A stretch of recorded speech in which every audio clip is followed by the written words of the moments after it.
안녕하십니까 시청자 여러분. 여기는 국회입니다. 국회의원회관 제2세미나실인데요.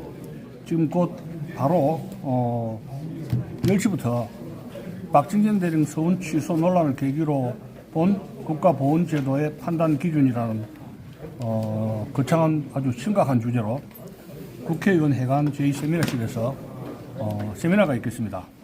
이 부제는 제주 4.3 사건 초기 국면과 박진경 대령 암살까지의 역사적 맥락을 중심으로 해서 이렇게 오늘 긴급 세미나가 열리게 되었습니다. 자, 오늘 프로그램 일정을 좀 소개해 드리자면 개회사에서 및 인사 말씀을 윤상현 국민의힘 국회의원, 한기호 국힘의원, 강대식 국힘의원, 임종덕 국힘의원, 유영원 국회의원, 그리고 기념촬영이 있고 발제로는 10시 30분부터 10시 50분까지 20분 동안에 박진경 대령 서훈 취소 논란을 계기로 본 국가보훈제도의 판단 기준이라고 김태열 한국보훈포럼 회장이 발표가 있겠습니다. 그리고 10시 50분부터 55분 사이 5분 동안 참고 증언 영상 상영이 있는데 이것은 한성택 예비역 육군 소령이 하시는데 제목은 제주 4.3 초기 당시 조선경비대 제9연대 복무 생존자 증언으로 해서 5분 동안의 영상 상영이 있겠습니다. 그 다음에 55분부터 25분 사이 약 30분 동안의 토론이 있는데 자상으로 윤상현 국힘당 국회의원이 하실 거고 토론으로 두 분이 지정되었습니다. 유석재 조선일보 역사문화재단 기자와 박철균 북한대학원대학교 김명교수로 있는 박철균 소장 준장이 하시겠습니다. 그리고 25분부터 11시 40분까지 15분 동안의 종합토론 및 질의응답으로 해서 11시 40분에는 폐하게 되었습니다. 자, 이주천TV를 애용해주신 시청자 여러분, 많은 방명을 부탁을 드리겠습니다. 감사합니다. 어디였어? 박진경 대령 서훈 취소 논란을 계기로 본 국가보훈제도의 판단 기준이라는 심각한 주제가 열리는데 박진경 대령을 정부에서 대통령이 서훈을 했다가 다시 이거를 취소한다는 말이 있습니다. 이게 뭔 일인지 우리 보수진영에서는 굉장히 불쾌하게 생각하고 또 이런 일이 있을 수 있는가 싶어서 이런 긴급 자담회를 국회에서 마련하게 되었습니다. 자, 시청자 여러분들 다른 데 가시지 마시고 10시 이주천TV에 꼭 좀 들어와 주시기를 간곡히 당부드리겠습니다. 자, 곧 세미나가 진행될 예정입니다.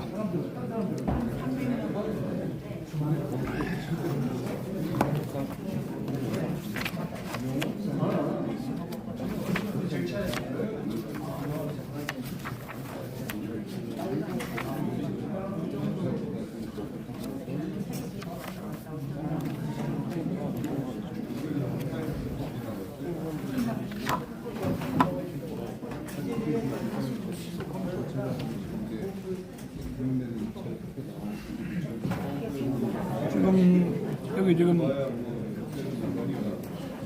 박철균 북한대학원 김명교수 박철균 교수가 보이고 또 유석재 조선일보 역사문화 전문 기자님이 또 보이고 있습니다. 또 그다음에 제주도에서 올라오신 이승학 제주 4.3 사건 제주도의 대표가 올라오시고 또 여러 우익 인사들이 여기서 나와 있습니다. 곧 아마 세미나가 시작될 예정입니다.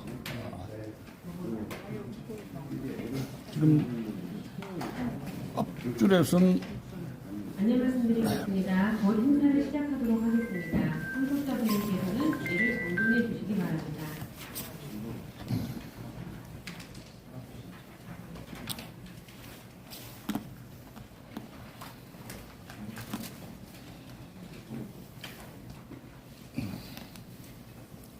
지금부터 토론회를 시작하겠습니다. 바쁘신 일정에도 불구하고 정식 토론회에 참석해 주신 내외 기대 여러분께 감사의 말씀을 드립니다. 먼저 드리고 있겠습니다. 모두 자리에서 일어나 건강의 국기를 환희해 주시기 바랍니다. 국기에 대하여 정리해.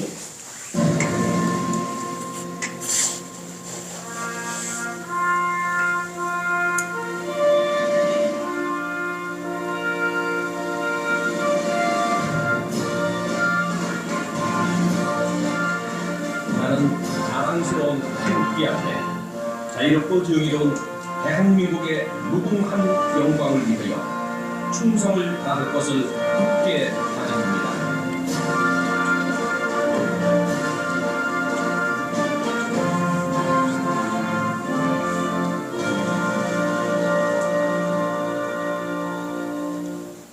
다음은 순국 선열과 호국 명령을 기리며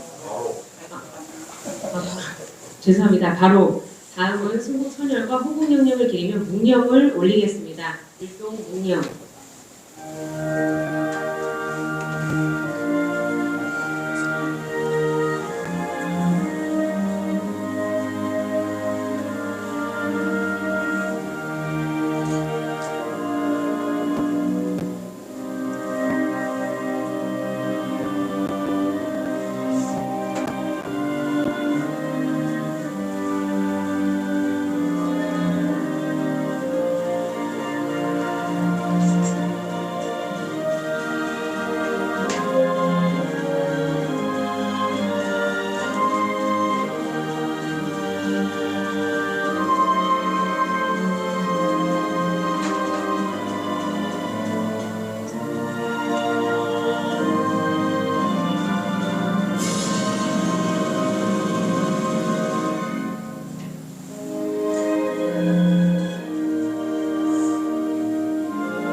바로 자리에 앉아주시기 바랍니다. 이하 의식은 생략하겠습니다. 오늘 토론회는 윤상현 국회의원, 국민의힘 국가위원회 소속 의원님들께서 뜻을 함께하여 공동주최로 마련한 자리입니다. 먼저 오늘 토론회를 준비해 주신 윤상현 의원님의 환영사가 있겠습니다. 큰 박수로 맞아주시기 바랍니다.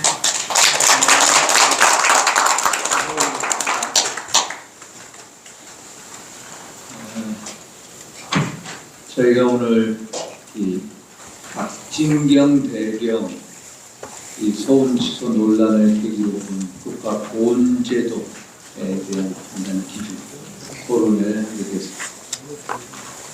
아시다시피 이재명 정부가 출범한 지 한 7개월이 가량 됐습니다.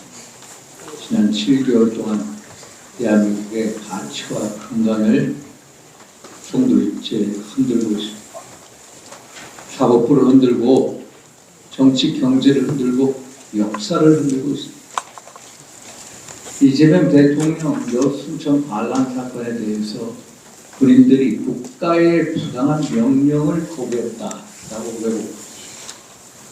또 4.3 사태 이 박진경 대령에 대한 취소를 검토를 해라 지시까지 냈습니다. 아마도 제 예상은 취소된다. 그쪽으로 아마 작업 중일 것으로 알고 있습니다. 저는 오늘 그래서 김태열 교수님하고 우리 한기호 또 임종덕 의원님 또 김일종 위원장님 지금 출타 중이시고 또 강선영 의원님도 계시고 또 우리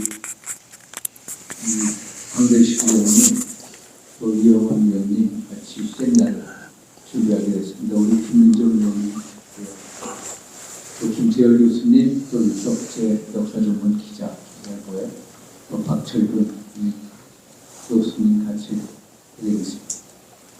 사실 제가 이 보험 문제에 대해 이 선진국은 거의 다 보훈되고 미국이나 영국이나 호주나 이스라엘 저는 한 20년 전이니까 이스라엘의 샬리트 병사 한 명을 구출하려고 이스라엘이 포획한 팔레스타인 포로 1,400가 하고 바꾸는 그 장면을 지금도 생생히 기억하고 있습니다. 지금도 미국은 6.25 전쟁에서 실종된 7,500명에 달하는 실종 그 시신을 찾는 엑스커베이션 발굴 작업을 지금도 올해도 한반도 우리 한국 땅에서 하고 있습니다. 이런 나라들에게 헌신하는 군인들 얼마나 뿌듯하고 자부심을 갖고 있습니다. 그런데 우리는 어떻습니까? 정부에 따라서 진영에 따라서 역사를 해석을 다해야 보훈도 마찬가지로 시시때때로 변하는 이런 보훈제도 이렇게 가서는 안 된다. 이런 문제의식을 가지고 오늘 세미나를 개최합니다.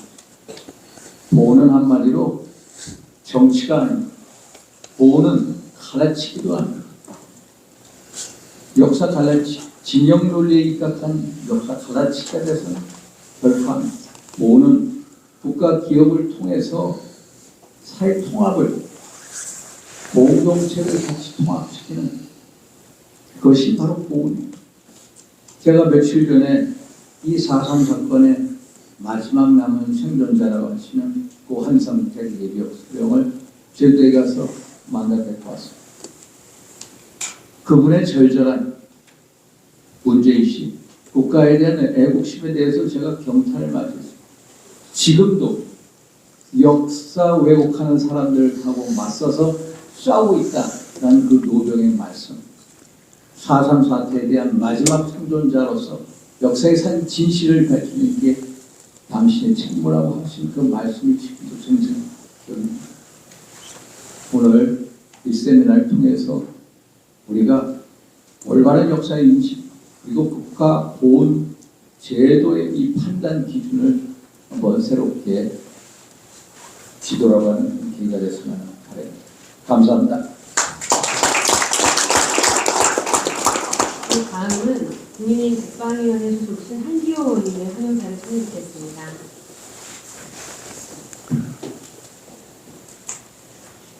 역사는 안 흔들리게 왜곡되고 안되는 과장되고 결국은 진실로 마지막에 합니다.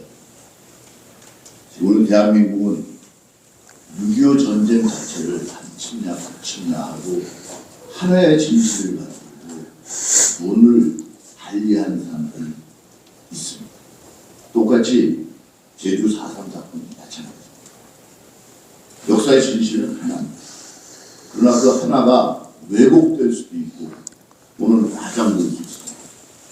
지금 누구에 의해서 왜곡되고 누구에 의해서 과장되고 어느 쪽을 보게 되는지 이거는 분명하게 우리가 아닌 역사가 특정한 권력을 가졌다고 권력의 힘으로 역사를 왜곡한다고 해서 그 역사가 변하지 않습니다. 또 특정 집단이 자기들 이념에 의해서 역사를 왜곡했을 때 그 역사가 나중에 변하지 않고 제자리로 돌아옵니다. 과거에 4.3 사건에 대해서 진상규명위원회를 구성했고요. 여기에 박원순 위원장이고 우리 우측에서는 한광덕 장군이 제가 한광덕 장군하고 개인적으로 잘 이분이 그 이후에도 끊임없이 4.3 사건에 대한 진실을 메일로 보내주고 많은 사람들에게 진실을 알리려고 노력했습니다. 이 한광덕 장군이 시위를 하다가 중간에 그만뒀습니다. 사퇴를 하고 나와버렸습니다. 그리고 그 자리를 다시 메꾸지 않았습니다. 결국은 역사를 마음대로 왜곡할 수 있는 상태가 되어버린 거예요. 그 이후에 한광덕 장군은 여기에 대해서 본인이 자신이 잘못했다는 점도 인정했습니다. 왜 나왔느냐. 이런 면에서 지금 우리가 권력에 의해서 역사를 왜곡하려고 하지만 이 역사는 다시 돌아옵니다. 그러나 그 돌아오는데 그냥 돌아오지 않는다는 것. 우리의 바른 길로 올바른 진실을 밝히기 위한 노력이 함께 해야 됩니다. 박진경 대령이 당연히 을지구공 훈장을 받았으니 국가유공자가 되는 것은 너무나 당연합니다. 무공훈장 받은 사람이 국가유공자가 아닌 사람이 어디 있습니까? 그러면 이제 을지구공훈장을 취소해야 되겠죠. 그러면 을지구공훈장에 대한 것을 취소하려면 박진경 대령이 실제로 일부 측에서 주장하는 것처럼 그렇게 제주 양민을 탄압하고 학살하냐? 그렇지 않습니다. 박진경 대령이 재직 기간 중에 실제로 작전간 교전하다가 죽은 사람만 25명 뿐입니다. 양민을 학살했다는 자체가 말이 안 되는 게 작전간이라는 말은 뭐냐면 총을 들고 남로당 진영하고 우리 국군 진영하고 교전을 하다가 그 총에 맞아 죽은 사람이 25명이에요. 고문을 하고 특정 상황을 만들어서 사람을 죽인 게 아니고 교전하다가 죽었어요. 그런데 박신경 대령을 이제 다시 끌어내리려고 한다는 건 역사를 왜곡하려고 하는 것이고 역사를 뒤집어 엎으려고 하는 것. 그렇지 않습니다. 저는 4.3 공원도 직접 제가 찾아가서 봤습니다. 거기 가서 보면서 정말 이름이 거기에 새겨지지 않아야 할 사람들이 지금도 버젓이 새겨져 있습니다. 우리 역사가 그렇게 흘러가서는 대한민국 국체가 흔들린다고 저는 봅니다. 오늘 이 자리에서 우리 많은 분들이 옳은 말씀을 해주시고 바른 말씀을 해주셨을 때 이것이 역사를 되돌리는 계기가 된다고 생각합니다. 감사합니다. 고맙습니다. 네, 다음은 국민의힘 국방위원회 임종석 의원의 훈용사를 소개드리겠습니다. 안녕하십니까. 영주 영양 봉화지역구의 임종석 의원입니다. 국방위원회에서 활동하고 있습니다.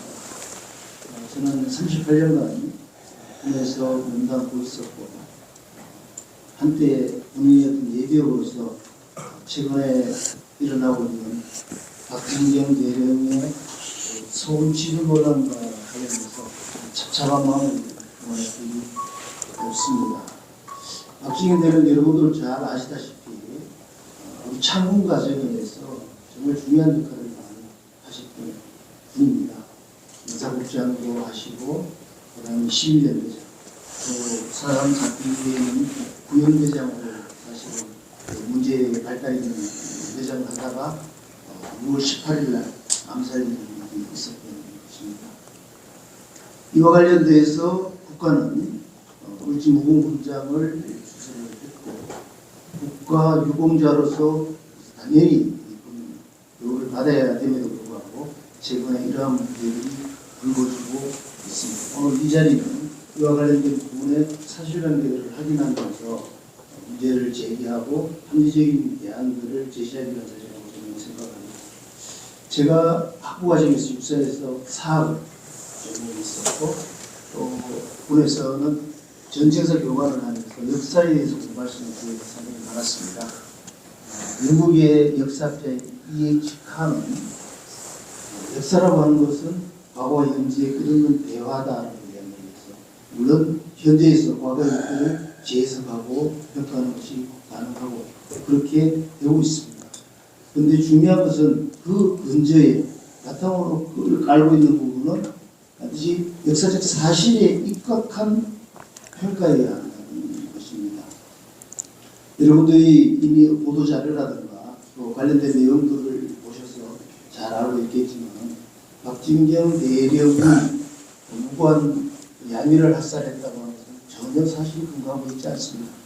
그때 당시에 박진경 대령이 부하였던 파월 사령관이었던 최명신 장군 회장을 했었는데 그분이 증언한 내용들을 놓고 보더라도 명확하게 나타납니다. 박진경 대령이 그때 당시에 경찰들이 잘못 상황 처리를 하면서 주민들이 함으로 들어간 단체에 있는 부분들을 잘 처리를 하면서 다시 내려오도록 만들면서 선무작전을 통해가지고 사태를 완화시켜가는 과정이 있었고 그 다음에 노무현 정부 당시에 4.3 사태 진상 보고서를 들여다보더라도 실질적으로 박진경 대령이 근무했던 5월 6일부터 6월 18일까지의 기간 동안에 양민학살에 관련된 부분은 어디에도 보고된 바가 없습니다. 그럼에도 불구하고 진영 논리에 입각해서 역사를 해석하려는 그런 위험한 시도들이 이루어지고 있습니다. 용서할 수 없는 것입니다. 역사 사실에 입각한 객관적이고 균형 잡힌 해석이 필요합니다. 오늘 그것을 위해서 실제로 제주도에서 또 증언을 하기 위해서도 와주셔서 감사드리고 또 이 관련돼서 많은 연구를 하시는 분들이 발제 및 또 토론자도 참석을 하고 있습니다. 그래서 오늘 이 토론을 바탕으로 해가지고 지금 일어나고 있는 소원 취소와 관련된 논란들을 완전히 잠식시키면서 정말 객관적 사실이 그대로 드러나고 그것이 반영된 조치들이 이루어지기를 바랍니다. 감사합니다. 다음으로 토론의 참석자분들을 소개해드리겠습니다. 발제자이신 김태열 한국보훈포럼 회장님 참석하셨습니다. 네, 반갑습니다. 토론을 맡아주신 유석재 조선일보 기자님 참석하셨습니다. 토론자로 박철균 북한대학원 대학교 경위교수님 참석하셨습니다. 이 밖에도 바쁘신 의정활동에도 불구하고 많은 의원님들이 참석해 주셨습니다. 김민전 의원님 참석하셨습니다. 이만희 의원님 참석하셨습니다. 이희선 의원님 참석하셨습니다. 김진식 의원님 참석하셨습니다. 오지현 의원님 참석하셨습니다. 최영수 의원님 참석해 주셨습니다. 예, 유영훈 의원님 늦게 오셔서 말씀 유영훈 의원님이 오늘 공동 주최를 해주셨는데 짧게 환영사 마저 청해드리겠습니다.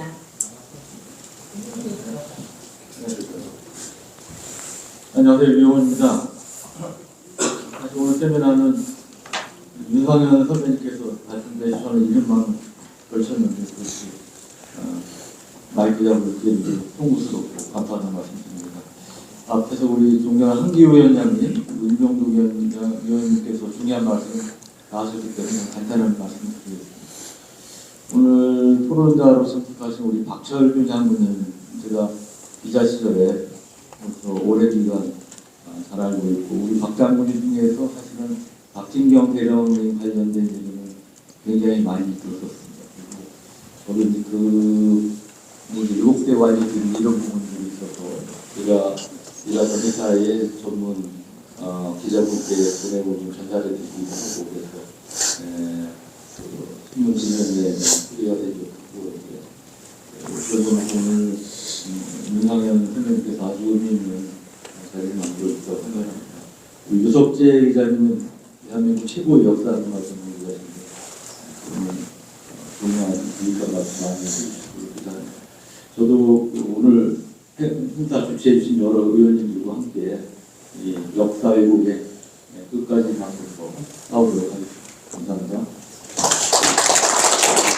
이상으로 내빈 소개를 마치고 기념 촬영이 있겠습니다. 발제자와 토론자 두 내빈께서는 앞으로 나와주시면 감사하겠습니다.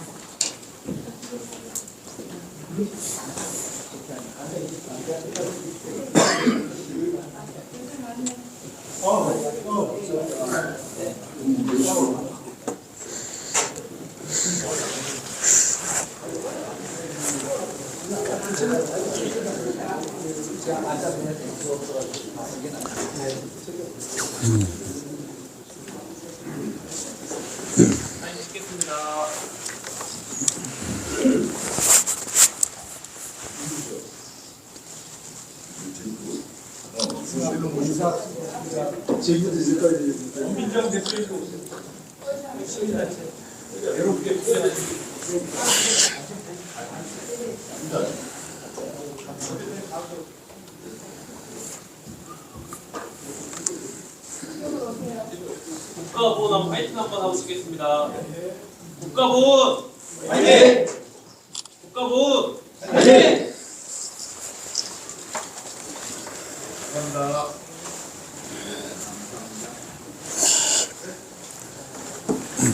예, 고맙습니다.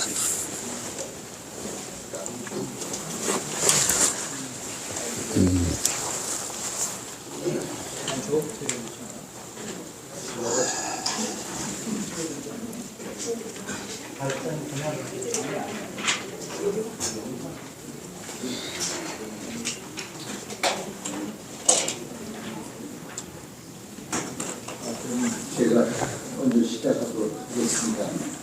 어제 제가 인사 말씀에서 말씀드린 대로 한성택 예비역 소령님을 데리고 왔습니다. 사실 조선경기대 후연대에 있던 500명, 550명 되는 그 군인 중에 생존해 있는 마지막 생존자이신 한성택 지금 30년생이십니다. 이승환 대표 맞죠? 1930년대생. 그래서 기가 오르셔가지고 제가 좀 목소리를 아주 크게 해서 여러 제가 개인적으로 갖고 있는 여러 질문에 대해서 답변해 주셨는데 영상 한 5분짜리 한번 보시고 그 다음에 이제 시작하도록 하는 게 좋을 것 같습니다. 한번 보시죠. 저 라이트 좀, 라이트, 저기. 여기 라이트 조금만. 요 앞에 라이트요. 조금. 라이트. 예. 예, 예. 박진경 대령에 대한 이 서울 취소 관련해서 사실관계를 확인하는 것 저희 인터뷰 목적입니다. 우리 한소령님께서는 1947년 6월 30일 부연대에 입대하셔서 어떤 직책과 임무를 수행하셨습니까? 그때가 여기 없었는데 마침 그때 부연대 입대 모집한다는 의무를 저한테 붙여가지고 그거 보고 부연대 입대하게 됐고 입대하는 후에는 문상기 부인이 그때 정비장이다. 또 이때가 교육에서 자라가지고 보직을 받았는데 나는 교양에서 랜드본부에 있게 됐고 랜드장실에서 50m 있는 데서 우리는 철막 치고 그 요원들에게 거기서 작업하고 했습니다. 그 박진경 대령을 뵈면은 그분이 어떤 분이셨어요? 그런 분이니까 수학한데 이놈 저놈 너무나 안 써요. 말만 타고 쓰냐. 전간에는 말도 수학해도 예. 반면하거나 그 실력에 그러지 않는 문상기 중이나 이런 분들은 어떻게 하대하셨습니까? 문상기 예. 본인이 어디서 그거인지 뭐 그래서 이름을 잔뜩 복잡한 사람 예. 말 타고 사회파에 왔다가 장학 군도 있고 문상기 잘 이름이 설명했는데 이름을 준비 내는 거 그 사람한테 그렇고 그런가 보다 해서 했는데 오히려 중대장의 문상기 주의가 권위주의적이고 그 연대장의 박진경 대령 오히려 이 경어를 쓰고 오함지르거나 이성사랑 하는 적이 한자라 정장이었습니다. 박진경 대령이 5월 6일 날 오셨고 6월에 암살당하시잖아요. 암살당하시는데 그 발생한 시각이나 그 당시 상황을 좀 기억나시는 대로 말씀해 주시면 연대에 되는데 끝나고 말을 잘하는데 나는 소리 나니까 두 번, 그 현장하고 얼마 거리에 있었습니까? 나는 50m 50m 거리. 그러면 땅땅 소리가 나서 뛰어가시는데요. 그냥을 뛰어가 그리고 그러면은 이제 논란거리에 대해서 한번 여쭤보도록 하겠습니다. 우리 소령님께서는 박진경 대령이 뭐 민간인 학살을 지시하거나 이를 묵인하거나 방조하거나 이런 장면을 직접 보신 적이 있습니까? 그냥 없고요. 그걸 기억하는 겁니다. 그 당시에 연대장 박진경 대령이 민간인에 대해서 뭐 이제 강경 진압을 해라라는 뭐 공식 명령서나 작전 문서 보고서를 보신 적은 있습니까? 그런 거 그냥 없고요. 저희는 기억상으로 어떻게 불합리에 전속되면 대별사를 양보라 중상간 불합 양간 불합 그 머리나고 넣으면 그 중상간 불합을 약자예요. 남노당 부장 그 세력들 학생들은 소개시고야 공급이 반대돼서 공급들이 보통 다 그러니까 박진경 대령은 오히려 주민분들을 소개시키고 그리고 그 무장 공비 이 사람들의 어떤 식량 보급 기능을 절시키기 위해서 쓰시는 겁니다. 후에서 뭐 30만 명 희생이 불가피하다 이런 발언을 했다고 하는데 저는 당시에 부연대 병력이 어느 정도 됐습니다. 그 400명 전부 다 제일도 출신 병력이 있습니다. 그러니까 예를 들어 당신을 다 이해했다면 제일 출신 400명이 평가적으로 내가 주고 이제 그러니까 그분들이 전부 제주도 출신이고 그분들의 어떤 부모님, 가족들이 있기 때문에 그 사람들을 통과하라 주민분들을 하라는 건 말이 안 된다. 그러니까 박진경 대령이 주민분들 희생 불가피하다 강경 진압할 수 있는 그거가 애당초 안 된다는 거죠. 아무나도 다 제주시로 많이 되면 그러면은 그 연대에 있는 병사들 한 4,500명은 이 박진영 대령이 하는 조치가 강경 진압이 아니라 주민 보호하는 목적이라는 다 알고 있었네요. 우리 소룡민의 질문을 들어보면은 이제 박진경 대령이 이제 성무 작전 또 주민분들 희생을 방지하기 위해서 무장 공비하고 떨어뜨리는 그런 작전을 수행하셨는데 대한민국 역사에서 갑자기 그냥 뭐 30만 명을 죽이려고 명령을 내는 거 이상한 식으로 이 역사가 왜곡되지 않습니까? 이제 유일하게 생존해 계시잖아요. 그거는 보험사 어떤 전 기관에서 직접 소령님을 찾아뵙고 질문을 듣겠다라고 연락 온 적이 있습니까? 당연히 유일하게 생존하시면은 역사의 기록을 위해서 역사의 진실과 정의를 위해서 당연히 찾아뵙고 그것을 기록하는 게 그게 바로 국가의 전쟁 목적인데 왜 안 하고 있는지 저는 참 정말 이해가 안 되는데 논쟁을 보면서 우리 후배들 아니면 정치하는 영향이 있는 사람들한테 꼭 하고 싶은 말씀이 있습니까? 10년 전부터 이제 사회 돌아가는 게 거꾸로 돌아가는 말을 가야 되는데 자꾸 옆으로 사실 아닌 것을 자꾸 지나치어가지고 자기가 옳다고 해요. 근데 그걸 반격하는 사람은 난 10사람을 연습하면 가서 신문을 하고 주장할 겁니다. 하고가 들어서 하는데 없어. 다시 오고 사람이 없어가지고 나름대로 이렇게 보낸 내용들을 여기 다 담겨있는데 이거나 이게 감사합니다. 그 사람 진실하게 있어야 이게 바로 정이다.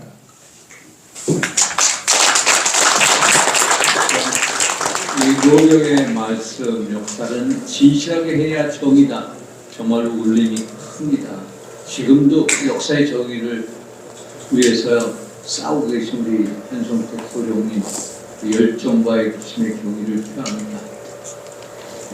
저 동영상을 보면서 그 당시 구연대에 있던 병사들이 한 400명, 500명 됐는데 전부 다 제주도 출신 병사들이라는 겁니다.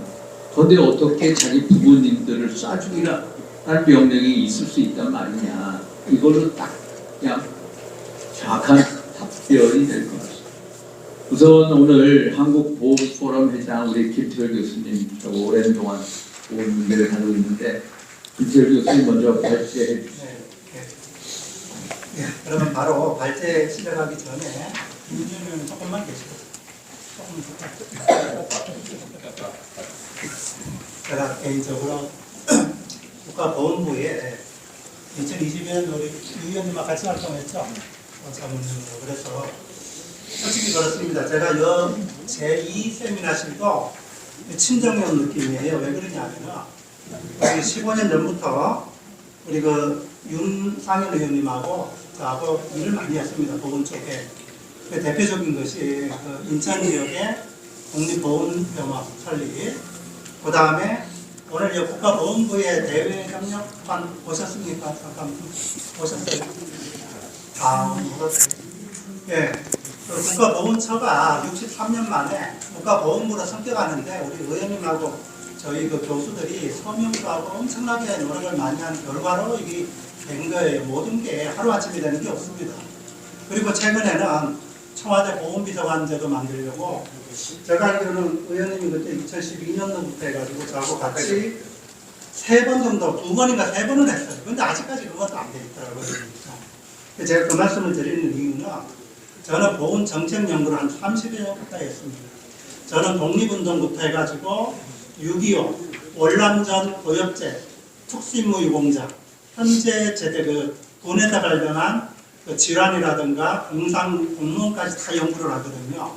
또 국내 학자 중에서 이를 통틀어가지고 한 학자가 잘 없어요. 그리고 솔직히 오늘 이 발제한 계기도 5일 전에 연락이 왔더라고요. 그리고 학자들은 제일 이 힘든 부분이 뭐냐면 시간을 갖다 좀 주고 연구를 해야 되는데 3일 만에 밤샘 작업하고 했어요. 제가 연구실을 가가지고. 그리고 또 이 주제는요, 좀 예민한 부분이기 때문에 원래는 다른 분을 추천하려고 그랬는데 제가 4분을 갖다 제가 추천했는데 못 오겠다고 그래요. 예.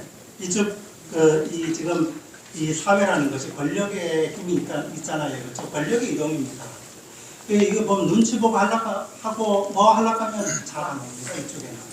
그래서 저도 큰맘 먹고 왔는데 3가지를 가지고 왔어요. 하나는 과연 진실은 무엇인가? 2 번째 정의는 무엇인가? 3 번째 학자의 양심은 무엇인가? 이 3가지를 가지고 또 윤혜님하고 또 개인적으로 워낙 보훈에 대해서 같이 일을 많이 했기 때문에 저도 아침에 4시에 나왔습니다. 4시에. 대구에서. 표가 없어요, 또. 네, 그래가지고 8시에 왔거든요.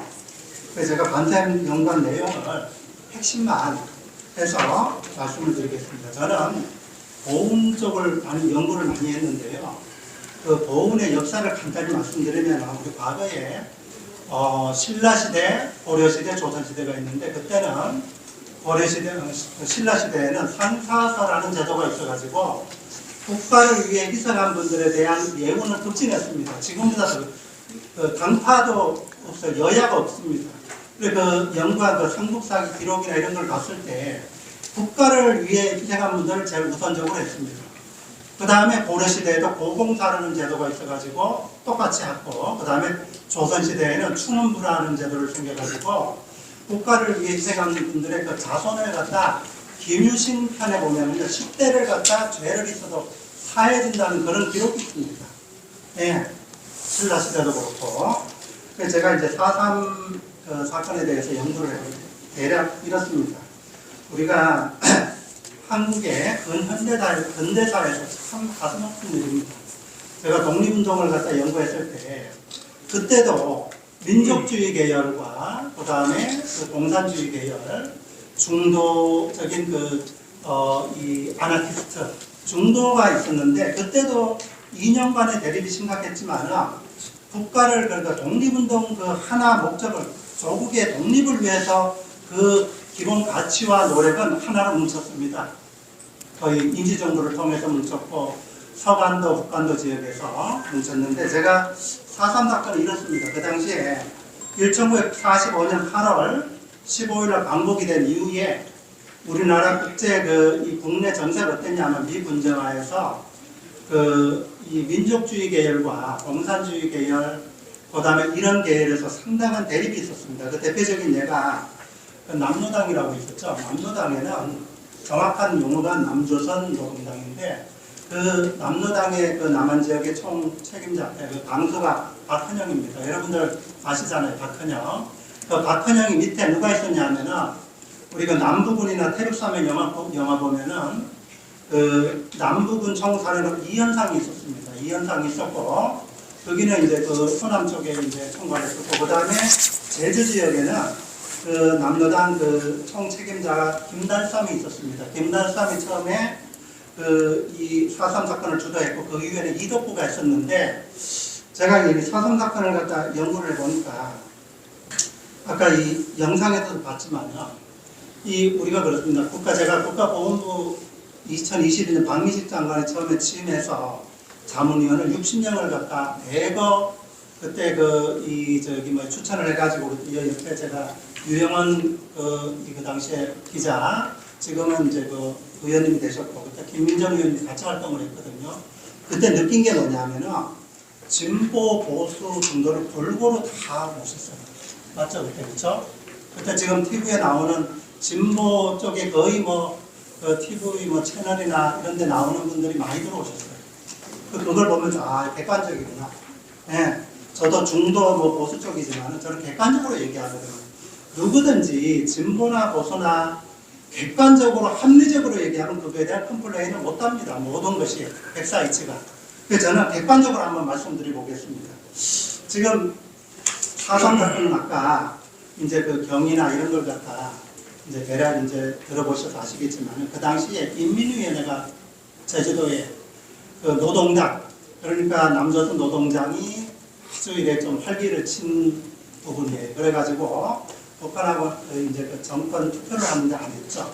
세 군데 있는 두 군데가 안 해가지고 이제 이게 이 남로당이 그때 경찰, 군인, 그 다음에 공무원, 교사 이런 사람들 테러 그때 저걸 했어요. 살인을 했었어요. 그래가지고 이게 이슈가 됐는데 이제 제일 이제 핵심은 뭐냐면은 그러면은 박진경 대령이 과연 여기에 학살을 한 주범인가? 그걸 제가 집중적으로 한번 연구를 해봤거든요. 아니면 결론은 아니에요. 왜 그러냐면 우리가 이 의견이라는 것은 양쪽 말을 다 들어가야 됩니다. 그래야만이 이게 문제가 없고 국가 유공자를 갖다 심사를 제가 국가보훈 서울 심사 이런 것도 많이 연구를 했는데 그걸 심사할 때는 반대 의견이 없어야 됩니다. 그래야 거기 인정을 받고 그렇거든요.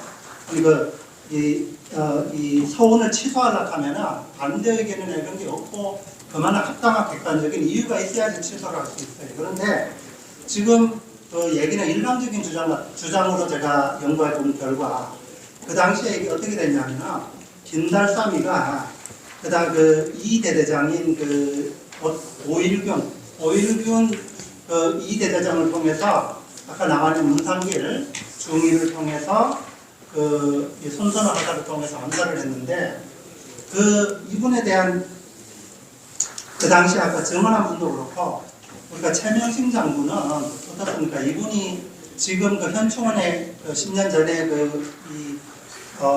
모셨지만은 이분이 어떤 분이냐면은 나는 죽어서도 장군 묘역에 가지 않고 사병 묘역에서 같이 내가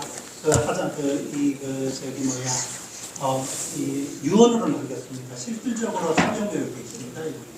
그래 우리가 아까 영상에도 나왔듯이 이분을 갖다 이제 박진경 대령을 평가할 때는 그분에 대한 인품이 어떤가를 먼저 봐야 되고 그분이 실질적으로 거기에서 같이 근무한 사람이 제일 잘합니다. 저희도 교수사회도 그렇고 모든 사회는 같이 근무한 분이 이분이 인품이 어떻고 실질적으로 어떻게 된 것 같고 이런 걸 제일 많이 알거든요. 근데 거기에 여기에 지금 11쪽 보면은요 평가를 받아 박영림은 안 좋게 평가했습니다. 근데 나종삼이나 그 다음에 최명진 장군, 이세호 장군, 유건창 장군 이런 분들은 우리가 그 물과 물고기라고 비유했습니다. 뭐냐면은 남로당에서 이 간첩들이 자기 그 투쟁을 하기 위해서 자기들끼리 가면은 이게 약하거든요. 새도 약하고. 그러니까 중산간 지역의 주민들을 갖다 같이 데려갔습니다.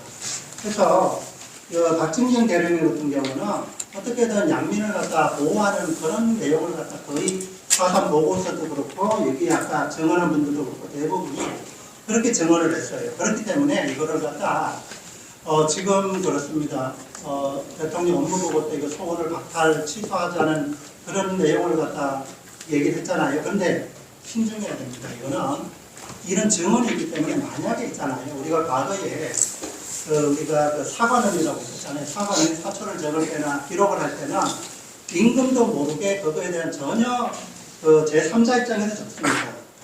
그게 왜 그러냐면 역사가 있기 때문에 그렇습니다. 그래서 저는 개인적으로 이 부분은 지금 국가 이 보훈부에서는 어떤 이 의견이 있냐면 이게 을지 무고문장을 받았잖아요. 그래서 이 무고문장을 취소하면은 당연히 국가유공도 취소가 되니까 그런 이 얘기를 하더라고요. 그리고 국가보훈부의 보훈심사위원회에 이걸 또 별도로 심사할 수 있습니다. 국가유공자 지정에 대해서는. 근데 거기에 그 보훈심사위원들이 바보가 아니거든요. 다 이 역사적인 사실을 알고 대변을 하거든요. 그래서 그런 부분에 있어서 객관적으로 이런 증언이 나오고 기록이 있고 이렇기 때문에 서운에 대해서 박탈하는 것은 만약에 이게 박탈되더라도 나중에 또 보수 정권에서 정권을 잡으면 분명히 이걸 갖다 이슈화해서 아마 또 문제의 엄청 역사적인 부분을 바로 잡으려고 하는 그런 생각이 듭니다. 제 개인적으로 봐서는. 그리고 제가 이제 14쪽에 서운, 제가 백문교군에서 서운에 대해서 연구를 많이 했거든요. 14쪽 보시면은 1등급에서 5등급이 있습니다. 대한민국장, 대통령장, 독립장, 외국장, 외국장. 그 다음에 건국 포장이 있고 대통령 표창이 있는데 여기에 15쪽에 보시면은요. 서운 취소 사유가 있습니다. 여기에 보면은 우리가 암살이라는 영화를 봤을 때 여기 보면 밀정 있었잖아요. 밀정, 그렇죠? 여기에 첫 번째 보면은 친일단체 밀정을 하면은 탈락됩니다. 이거죠.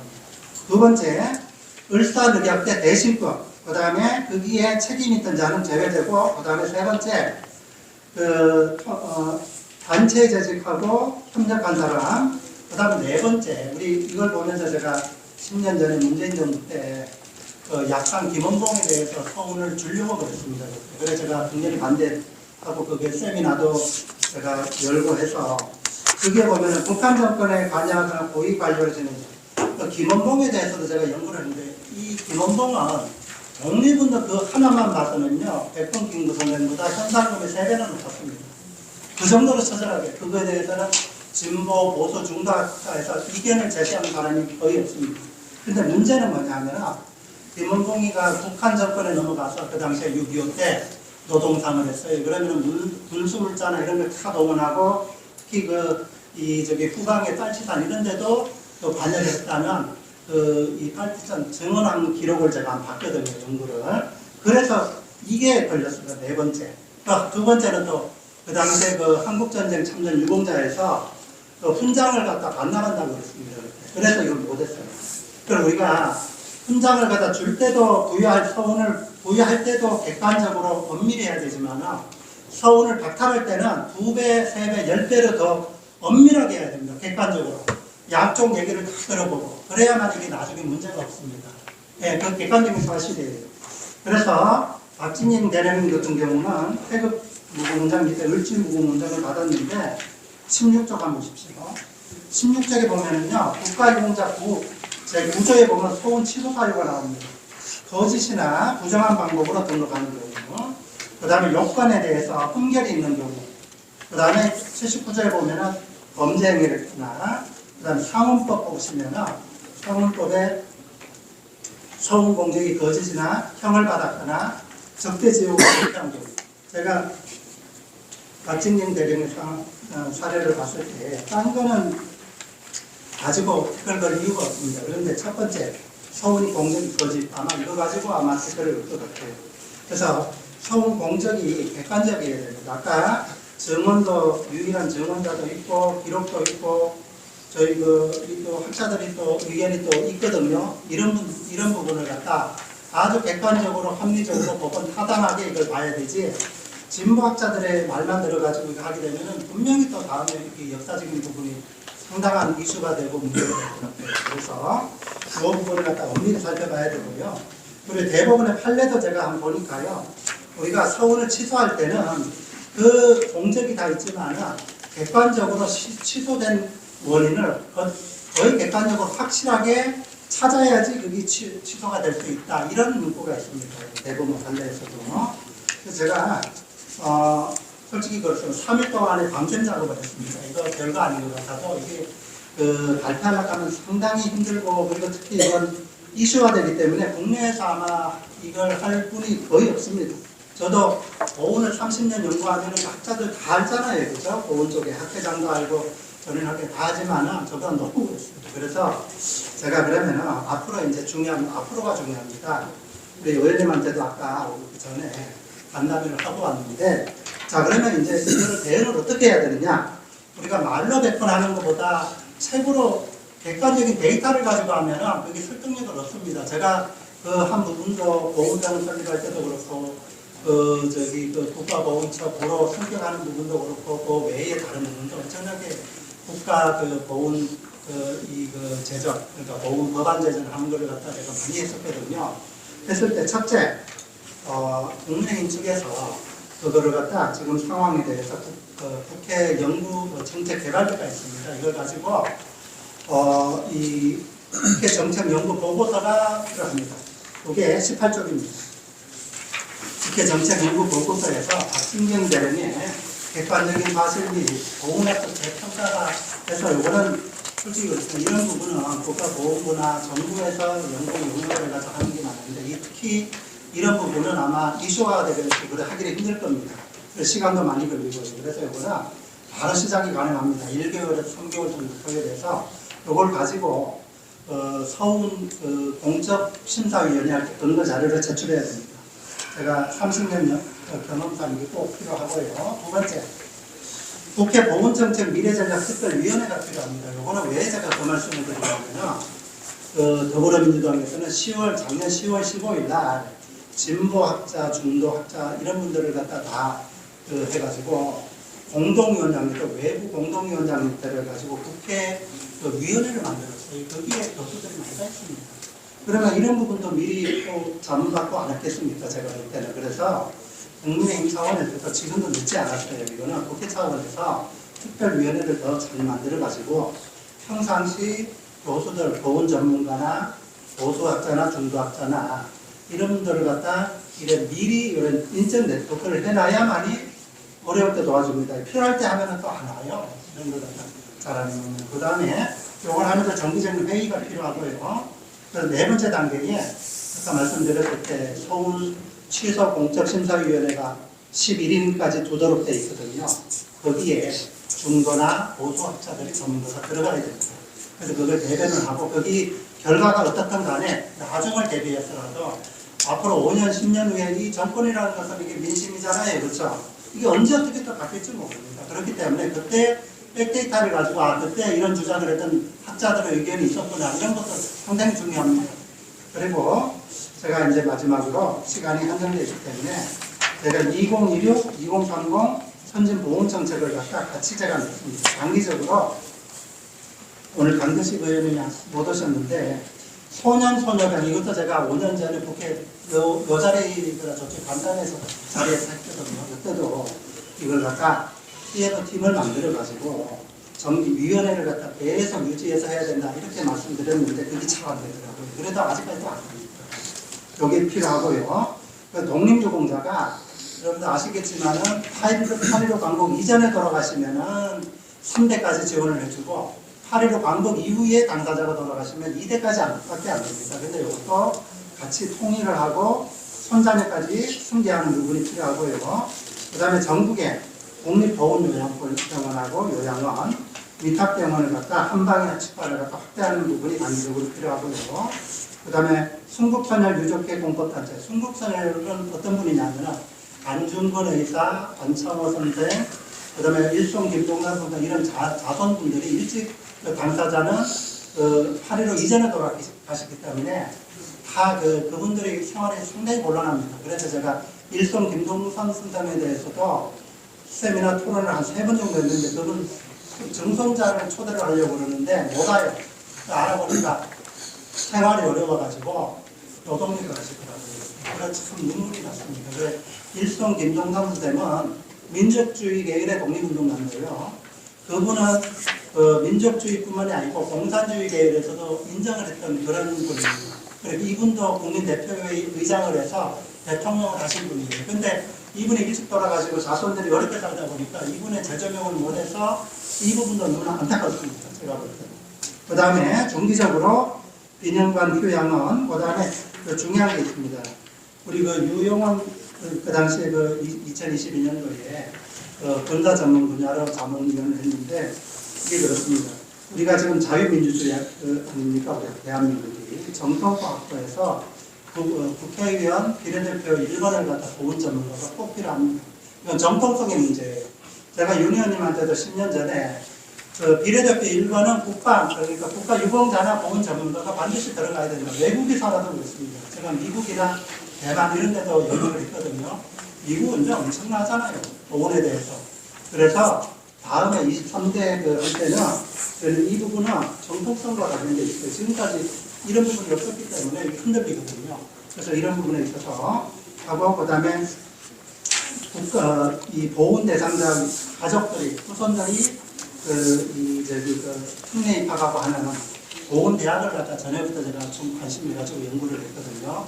그 대학원 대학도 필요하고 저 고등학교는 있습니다. 제대로 군인자는 한민고등학교라고 국방부장을 했던 김대중 장관께서 이사장을 하셨는데 대학이 없어요. 우리나라는 세계적으로 유일한 분단국가 아닙니까?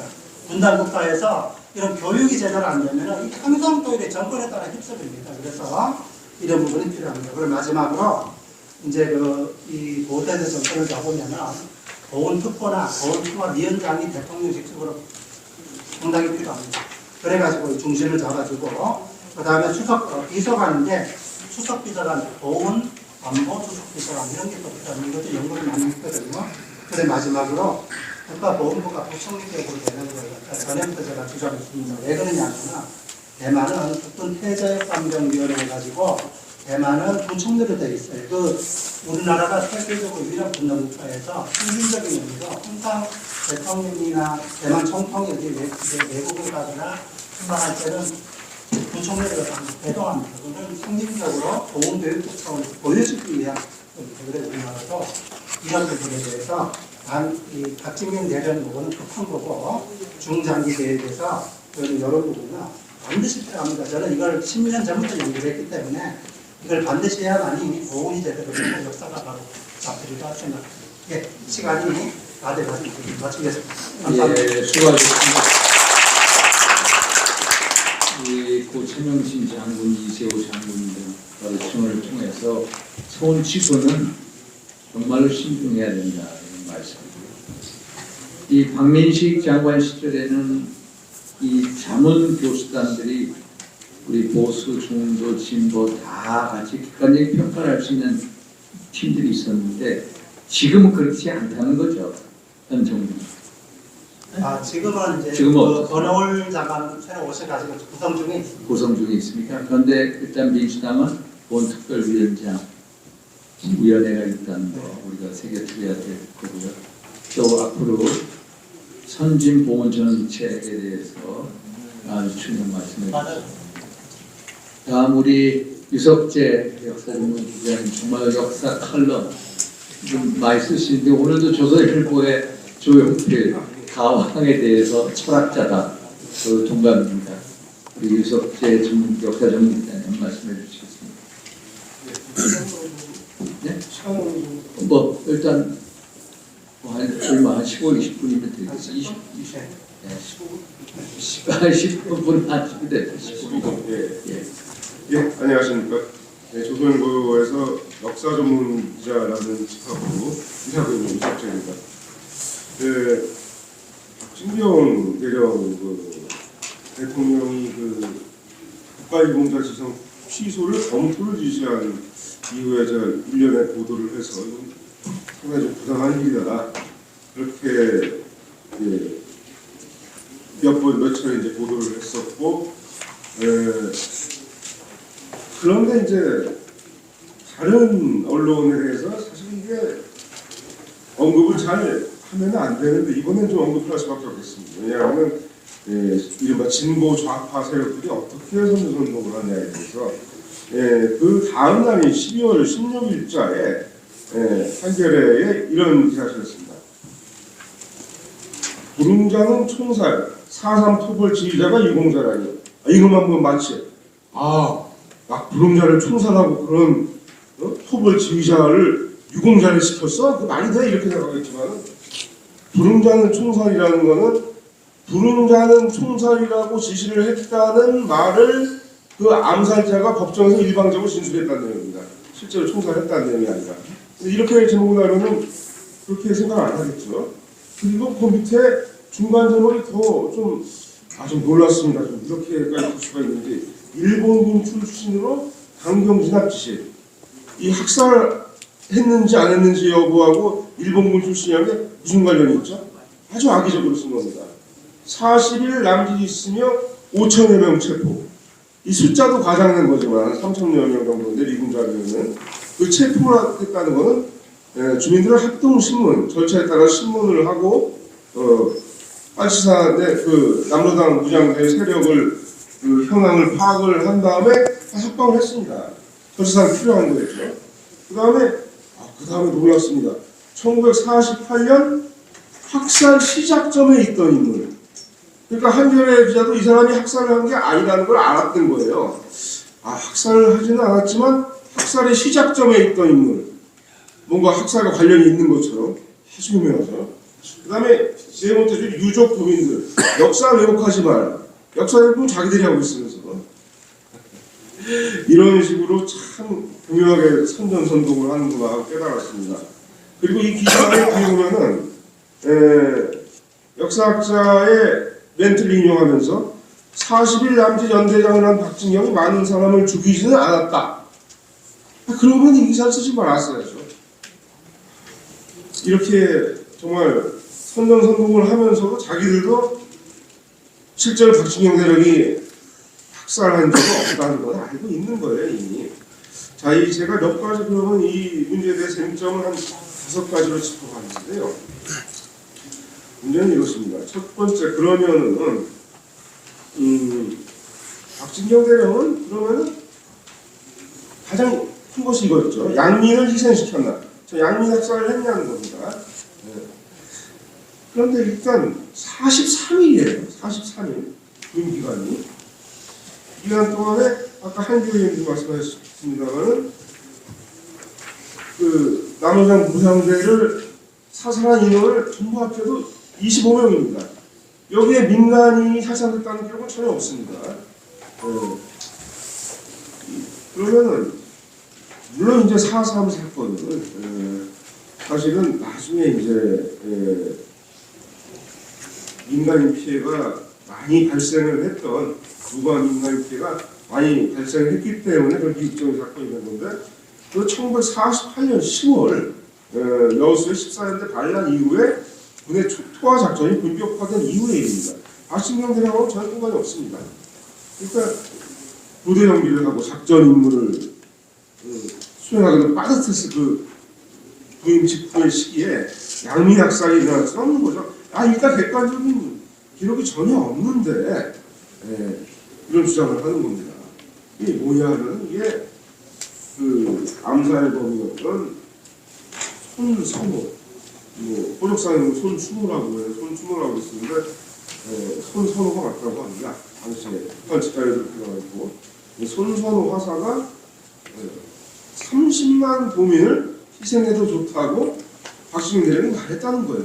그런데 이 들은 사람이 이 암살범 그 진술한 암살범 말고는 아무도 없습니다. 그러니까 연대장인 박대령이 이와 같은 작전 방침을 세웠는데 이 손선호 화사라는 사람은 위생병입니다. 위생병. 이거를 위생병이 알고 있을 정도라면은 적어도 지휘관, 대대장, 중대장, 포대장 정도는 다 알고 있어야 됩니다. 그런데 그 박대령과 같이 근무한 부하들의 증언 어디에서도 30만 도민 희생 운운했다는 바는 찾아볼 수가 없습니다. 그리고 오히려 암살 주범인 문상길 중위가 법정 최후 진술에서 그 김갈상 남로당 사령관이 30만 도민을 위해서 박대령을 살해했으면 좋겠다고 했다고 진술했습니다. 이게 30만 도민 얘기는 여기서 나온 걸로 보는 게 타당합니다. 그러니까 김달삼이 한 말은 박진경 대령이 한 말로 바꿔서 진술했다고 보는 게 합리적이라는 얘기죠. 어디서도 그런 말을 한 적이 없다는 것인데요. 그리고 실제로 이 사람 박진경 대령의 행적이 30만 도민을 희생시킬 만큼 그렇게 민간인에 대해서 악질적으로 대했냐? 그것도 아닙니다, 저희가. 토벌 지휘자로서 제주도민을 공격한 것이 아니라 그 당시 소대장이었던 최명신 장군이 증언을 했죠. 양민을 학살한 게 아니라 죽음에서 구출하려고 했다. 이게 무슨 얘기냐면은 선거를 방해하기 위해서 그 남로당 세력들이 민간인들을 산으로 끌고 가던 상황이었습니다. 이 사람들을 남로당 세력하고 떼어놓자는 것이 박진경 대령의 생각이었다는 겁니다. 상당히 이거는 타당하고 합리적인 일이죠. 민간인의 희생을 줄이고 폭동 세력으로부터 분리를 하는 게 주목적이었다는 얘기입니다. 그러면 뭐 제주도민을 공격한 게 아니죠. 그리고 미군 정부 보고서에 5천여 명이 체포됐다고 나온다는데 이것은 또 과장된 숫자입니다. 정확히 1948년 7월 2일에 주한미 육군사령부 민간인 공무관인 제이콥스라는 사람이 보고를 했습니다. 보고서 제주도 소유 사태인데 박진경 대령 재임 기간 경찰과 경비대에 체포된 주민이 3천여 명이나 기록됐는데 왜 체포가 됩니까? 이게 체포해가지고 감금하거나 수용하려고 체포한 게 아닙니다. 군경 미군 합동 신문팀에 의해서 조사받고 거의 다 석방이 됐습니다. 유격 부대에 대한 정보 획득, 대공 용의점 이런 것들을 파악하기 위한 합동신문은 당연히 그때 작전 중에 필요한 절차였습니다. 이 주민들은 그럼 어떤 주민들인가? 50선거를 보이콧하려는 남로당에 의해서 강제로 입사했다가 미처 하산하지 못한 주민들이었습니다. 이 주민들을 상대로 조사를 할 필요는 있었죠. 네? 남로당 폭동 세력의 동태 파악을 위해서. 자, 그리고 이겁니다. 그러면은 예를 들어서 그 전에 MBC 제주 MBC에서 다큐멘터리 프로를 한 적이 있습니다. KBS 제주총국입니다. KBS 제주총국이 2021년에 내보냈던 다큐 암살 1948 여기서 박진영 대령은 마치 제주도민을 학살한 강경 토벌 작전 주역으로 묘사를 했고 암살 주범인 문상길 주민을 의인인 것처럼 묘사해서 논란이었습니다. 그 근거가 뭐냐면 문상기 주민이 이렇게 얘기해요. 박진경 대령으로부터 제주도민의 희생을 막기 위해서 우리가 거사한 것이다. 그러니까 자기들은 의로운 행위를 했다는 얘기인데 박진경 대령이 부임한 게 1948년 5월 6일이었습니다. 불과 나흘 만인 5월 10일 남로당 측이 만든 제주도 인민유격대 투쟁 보고서는 반동의 거두 박진경 연대장 이하 반동 장교들을 추천하지 않으면 안 된다. 부임 직후에 이렇게 썼습니다. 이게 무슨 얘기냐면 처음부터 박진경 대령의 암살을 획책을 했던 것입니다. 박진경 대령이 무슨 제주도민을 학살을 해야 된다고 발언을 해가지고 한 게 아니라 부임하자마자 그냥 우리 적이니까 반동인 겁니다. 반동으로 간주를 하고 암살을 획책을 했다고 볼 수가 있죠. 자, 그런데 이 5가지가 저는 팩트체크를 했었습니다. 신문에 썼었는데 그러면 그 5가지가 전부 다 부인되는데 뭘 가지고 그러면 박진영 대령을 저렇게 간대를 하고 비석을 철거를 하라고 그러는 것이냐. 그냥 미운 거죠. 그냥 미운 거죠. 그렇기 때문에 남로당 세력을 토벌하기 위해서 국가에서 파견된 군대 책임자이기 때문에 그냥 미운 겁니다. 적이기 때문에. 실제로 어떻게 했는지가 중요한 게 아니라 자, 그러면 여기서 저는 지금 사상 자체에 대해서 잘 사람들이 얘기를 하지 않고 있는 3가지 핵심에 대해서 얘기해요. 첫째는 이거 잘 얘기하고 있지 않고 학교에서 잘 가르치지도 않고 청소년들도 학생들도 잘 모르는 겁니다. 첫째, 1948년 4월 3일에 제주도에서 과연 무슨 일이 일어나는 이것은 명백하게 남로당 세력의 폭동이 일어났습니다. 폭동. 남로당이 주도한 폭동이 일어났습니다. 이거를 분명히 짚고 있지 않습니까? 제주도 어딜 가봐도. 자, 그러면 2번째. 그럼 남로당의 공기의 목적은 무엇이었는가? 이 공기라는 것은 이 벌처럼 일어난다는 뜻이기 때문에 저는 가치 판단이 개입되지 않은 용어로 봤습니다. 나쁘게도 표현할 수 있고 좋게도 표현할 수 있는 말이 공기인데 남로당 공기의 목적은 무엇이었습니까? 그것은 1948년 50선거를 방해하자는 50총선을 방해하려는 것이었습니다. 50총선은 무엇을 하자는 총선이었습니까? 그건 대한민국 정부를 출범시키기 위한 총선이었습니다. 그렇기 때문에 그 당시 국회의원 정원이 200명이었는데 제주도 2개 선거구에서 선거를 치르지 못해서 198명밖에 당선이 안 됐습니다. 그러니까 일부 관철이 된 거죠. 폭동 주도자들의 의도가. 그런데 이걸 교묘히 미화시킵니다. 그 4.3 항쟁의 주역들은 나라의 분단을 막고 통일 정부를 수립하고자 합니다. 이 좌파들은 이 용어 선정에 굉장히 능합니다. 그리고 마치 굉장히 좋은 일인 것처럼 이렇게 얘기를 합니다. 그런데 이게 뭐냐? 나중에 이 남로당 폭동 주도자 김달삼이 월북합니다. 월북해서 1948년 8월에 해주인민대표자들 북한 정권 수립을 위해서 이 남조선 대표라는 사람들이 모였어요. 저 남로당인데. 그래서 4.3 사건의 의미를 남조선 전체 인민들의 위대한 구국 투쟁의 일환이라고 한 다음에 연설 마무리를 우리 조국의 해방군인 위대한 소련군과 그의 천대적 영도자 스탈린 대원수 만세하고 끝냅니다. 결국은 이거는 이 남로당 이 무장 폭동 세력들의 목적은 대한민국 정부 수립하지 못하게 하고 한반도의 통일 공산 정권을 수립하는 게 목적이었던 겁니다. 소련의 위성국인 통일 공산 정권을 수립하는 게 목적이었던 겁니다. 이거는 명백한 사실이에요. 이거는. 그 다음에 세 번째, 4.3 항쟁이라는 표현은 과연 타당한 것인가? 사실은 여순 사건하고 똑같은 얘기인데 우리가 사건의 높임말이 항쟁이 아닙니다.